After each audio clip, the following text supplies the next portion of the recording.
In Delphi, in ancient Greece, the first Olympics weren't about sport. They were about art, competitions in music, dance, and poetry. It wasn't until they moved to Olympia in 776 BC that they added a short foot race. Art and the Olympics have been intertwined ever since. The latest chapter features Adirondack kids making art in the new style of Olympism. That's today's story of the day. Support for Story of the Day comes from Clarkson University, offering over 95 programs of study with campuses in the Hudson Valley, Central, and Northern New York. More at clarkson.edu. Hey, I'm David Sommerstein. It's Friday, Feliz Friday, March 21st. First up, a developer in Lake George is planning to build a new 400-unit complex on a site by Exit 21 of the Adirondack Northway.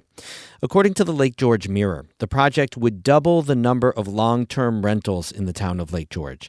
The Mirror's owner and editor, Tony Hall, says the site used to be a Ramada Inn. It was first developed in the early 1970s as a motel and conference center, which fell into disrepair and was purchased by a well-known electrical contractor. And as he looked around and saw and read about the need for long-term rentals, he thought this might be a good fit. The apartments are going to be market rate.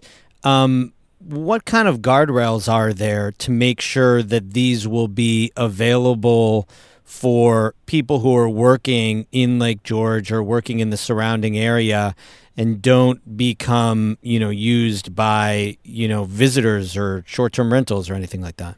Interesting. Because it would be within a planned unit development, even though it might be in a commercial zone, the town's ordinance for PUDs prohibits their use as short-term rentals. It's an interesting question. How do you limit it to your intended targets? And the developers and his team, they're very clear about who they want to rent it to. But they could rent it to people working within an hour of the area because it's an easy commute, let's say from Lake George to Albany, Saratoga. And that town would still benefit from that because there would be increase in the school-age population. And of course, it would suit the economy. The developers are in conversations with the local development agencies, and they probably will seek some sort of tax relief which would place the apartments within the median range, the median income in Warren County. Now, there's been history across the Adirondacks of there being skepticism or fear of especially affordable housing projects designed for middle to or low income families. A lot of this has like a sort of whiff of, race concerns, of socioeconomic and class concerns. Is that playing out there? We've heard some of that, but for the most part, according to the officials that I've spoken to, the opposition has been muted for a number of reasons, one of which it would be geared toward local people. They would be market rate apartments rather than subsidized apartments. The apartment complex would help address the declining school population, which most residents are very concerned about. And there's also something unique about this site. It's as a site of a former motel. It's closer to the Northway. It's not within proximity of the village itself. So there would be minimal impact upon the community structure, the built environment of Lake George Village and Town. That's Lake George Mirror owner and editor Tony Hall. We spoke earlier this week.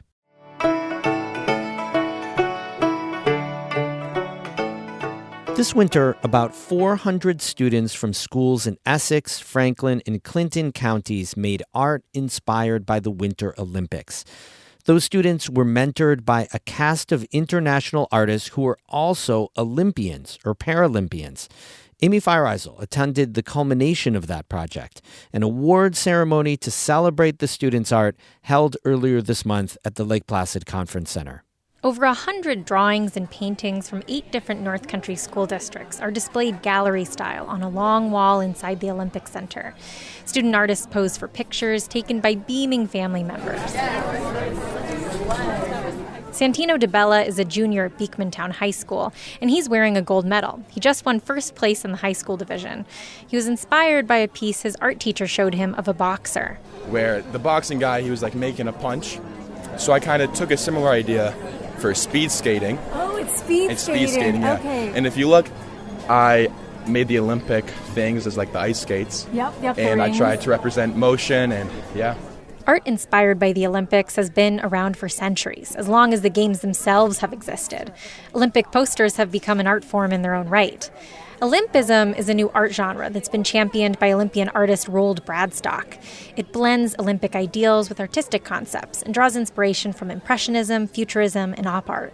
It was a big influence for all the student artists here today. For DeBella, it was all about geometric shapes and repetition. On my main thing, I just did some measurements and I got all the skaters to like the same exact measurements. If you look closely, you can see they're all exactly the same. This whole program was a big collaboration between local schools, the Olympic Regional Development Authority, and the Al Order Foundation's Art of the Olympians. All the students who participated had a mentor, an Olympian or Paralympian artist.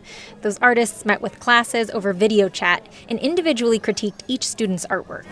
The kids had opportunities to Zoom with athletes. Ours was Annabelle Ayres from the UK. Cindy Grinnell is an art teacher at the Mariah Central School District. 12 of her students participated. So they gave them a whole wealth of information, and then the kids just kind of ran with it.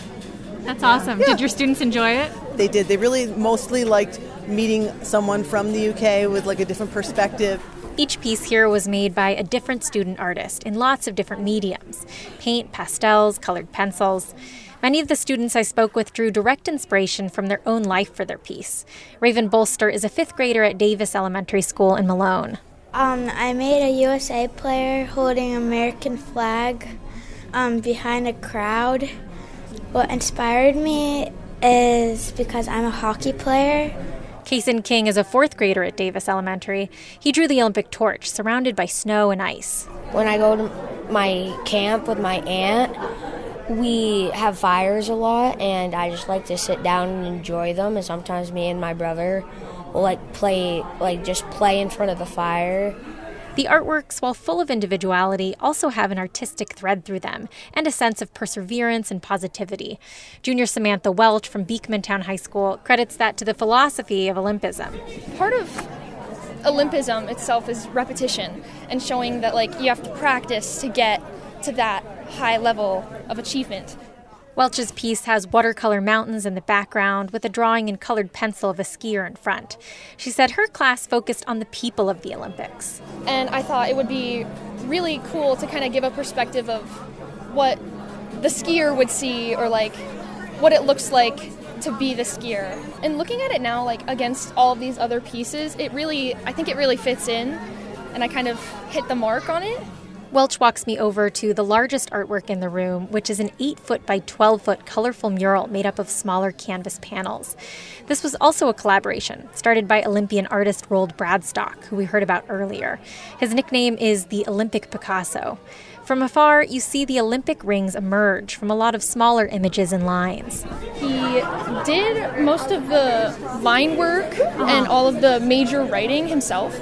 And then once that part was done, he sent it in to a bunch of different teachers in the area. Teachers received individual canvases, and about 100 high schoolers, including Welch, finished the mural.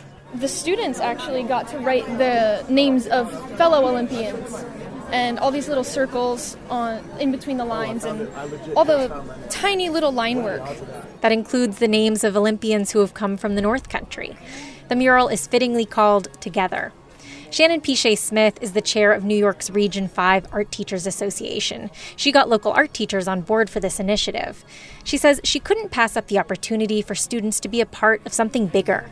What you're seeing here is a collaboration between a teacher, a student, and an Olympian artist. It's wonderful. Piche-Smith and other organizers say they hope to make this magic happen again.